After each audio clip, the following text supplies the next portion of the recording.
Grabe, laki nito. Based sa photos, parang kasya isang buong fried chicken.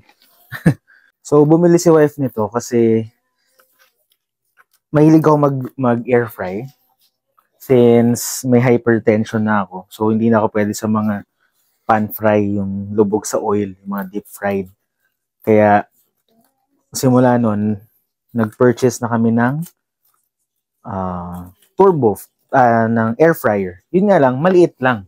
Siguro yung air fryer namin is around ganyan lang kalaki and isang quarter leg lang ang kasya kapag ka nag-air fry kami ng chicken. Ngayon, isang side kasi is around 12 to 15 minutes to cook that chicken. And then, pag binaligtad mo, 15 ulit. So, it's 30 minutes sa isang leg, quarter leg lang. Eh, madalas kami mag-air fry since mabilis and then convenient. Habang nag-air fry ka, gumagawa ka ng mga paperworks mo. Kaya, ngayon, naisip ni wife na mag-upgrades para sabay na ilulutuin. So, 30 minutes, kaya siguro, ewan ko, tatry natin, no? 3, 4 na chicken since yung nasa photos is 1 whole na chicken yung niluluto dito. Susubukan natin. So, unboxing this Xiaomi. This is the Xiaomi Smart Air Fryer 6.5 liters ang capacity. Of course, we have the manual here with different languages. And we have also manual or poster na you can connect it through a Xiaomi Home app, smart control. And may cloud recipes din. So, merong recipe dun sa cloud ng Xiaomi. Then, another tutorial on how to use it. So, detailed. Ang ganda kasi illustrations yung madami. Minsan kasi may mga wordings lang eh. Parang ang hirap magbasa. So, maganda. Digital display na rin pala yung mismong nasa bilog niya. Napili namin to kasi parehas to dun sa namin, sa induction cooker. Yung typical induction cooker kasi yung pinipindot yung mga function. Etong kay Xiaomi induction cooker, para siyang yung normal na induction cooker lang sa yung mga traditional, yung pinipihit ng ganun. Which is maganda. So ngayon, ganito din. So may pinipihit din siya sa gitna. So mamaya makita natin pag na-unbox na. And nakalagay if chicken, fish, may mga language. So nandun na yung mismong menu niya or yung mismong digital display meron na. High-tech na talaga. And we really do believe with Xiaomi. Actually, nung na-try ko yung phone nila, ang bilis. So, I purchased Note 10 Pro. Hanggang ngayon, gamit ko pa rin siya. Yun yung Android. So, yun yung pinanggi-gaming ko, ML, ganyan. So, ito na, yung nakakantok na detailed. So, this is the detailed safety instruction for this smart air fryer. And they have this one. So, this is a stainless grill. Set aside lang natin. And the most awaiting smart air fryer.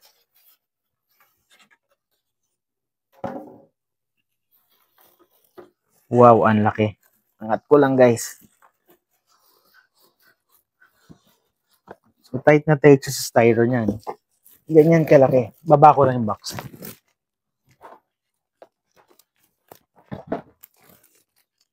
Grabe, ang ganda. Napili namin, my wife is asking me, si Ann, sabi niya, ano bang bibili natin? Black or white? Ngayon, mahilig kami sa black kasi nga, less maintenance, and hindi siya kapitin. Minsan kasi nag-yellowish yung mga ganun eh. Pero with our Xiaomi na induction cooker, okay maganda. Pag nakapanood yung mga POV videos, yun yung ginagamit ko.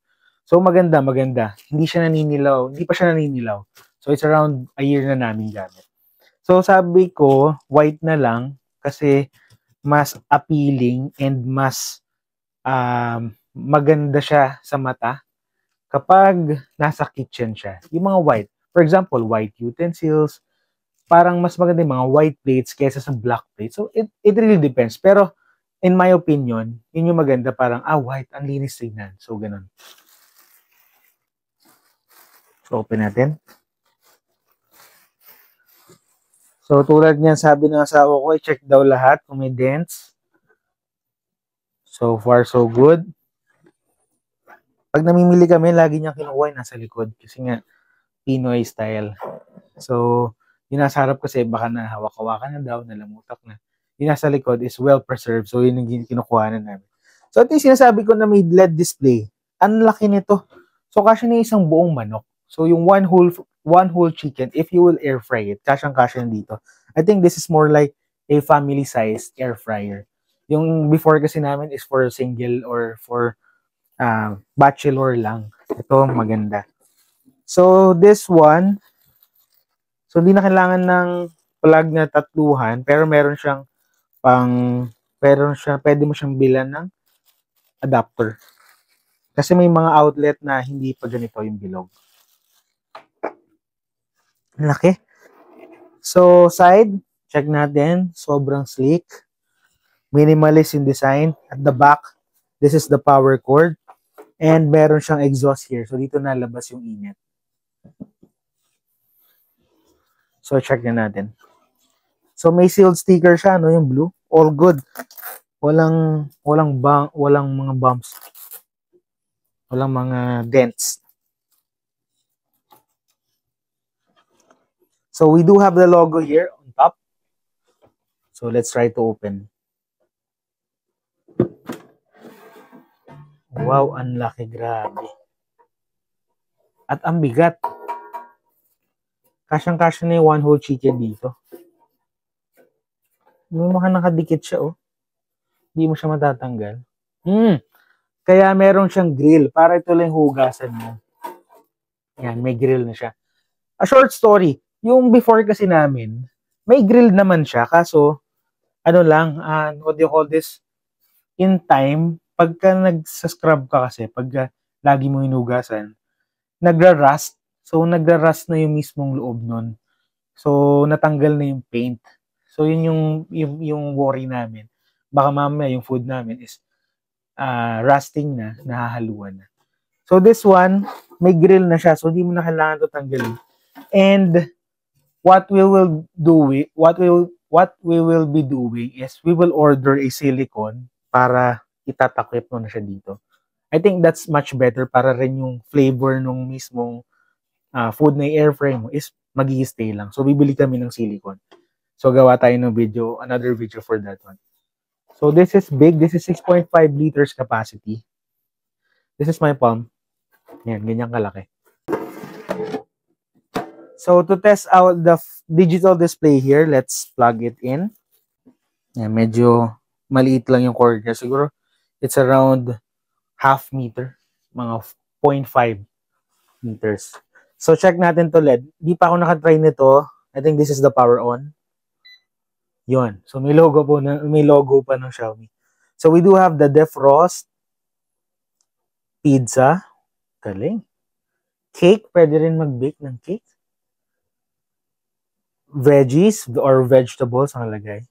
So, may Wi-Fi na nagbi-blink. I think you can connect it sa Xiaomi Home app. May shrimp. So, hindi pa, ayun, natatouch din. Wow. Okay, so, sorry, pause natin. On-off ko muna.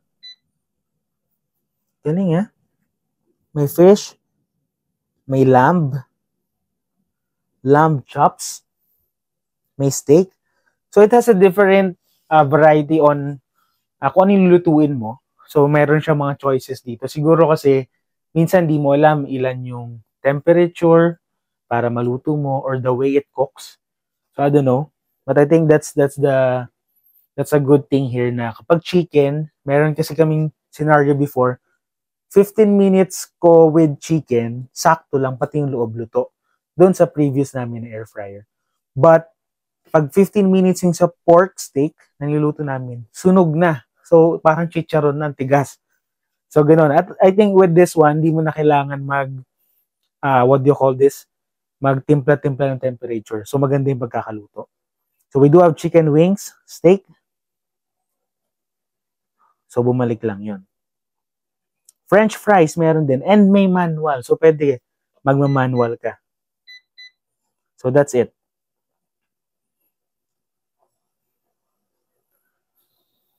So, for defrost, may yogurt din. So, we do have settings. Click. Wi-Fi. So, hindi siya touchscreen. Guys, so this is not touchscreen.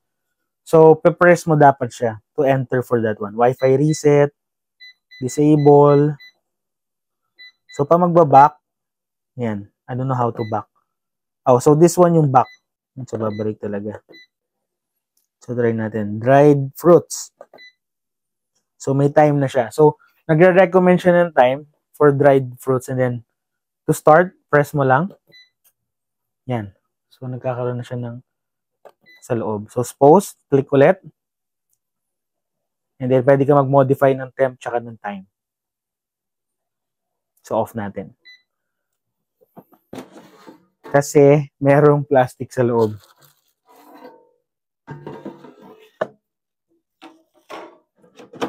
So, overall, with this one, Xiaomi is really a trusted brand of us. So, trusted na namin to since then. Actually, may pad ako ng Xiaomi. May keyboard, doon ako gumagawa. So we really have a good standing or good status with Xiaomi.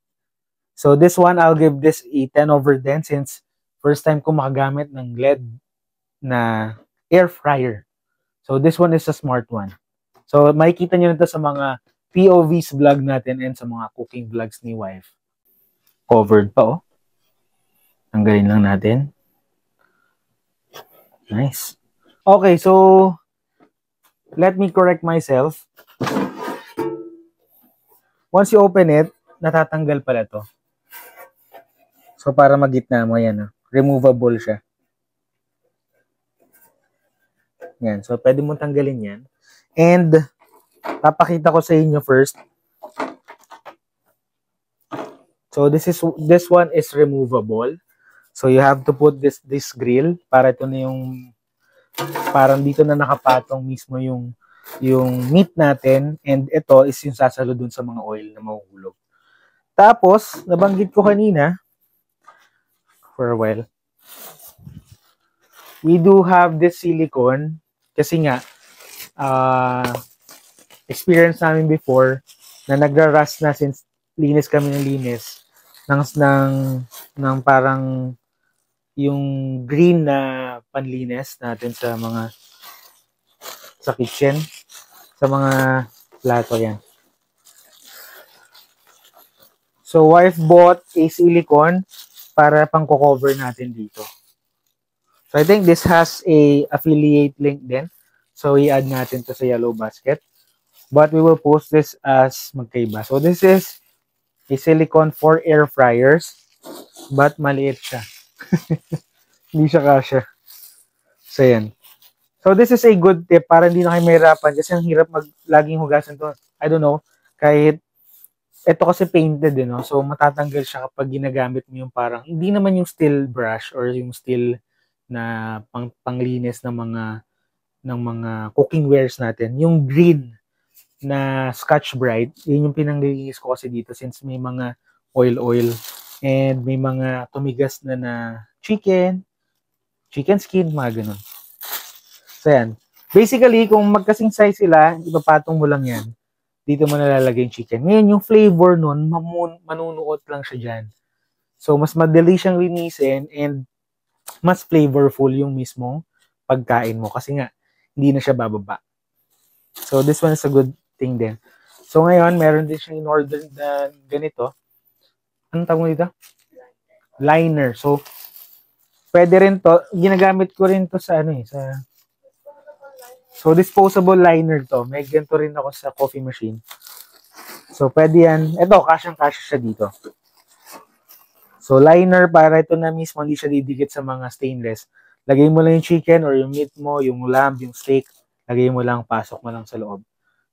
Okay na.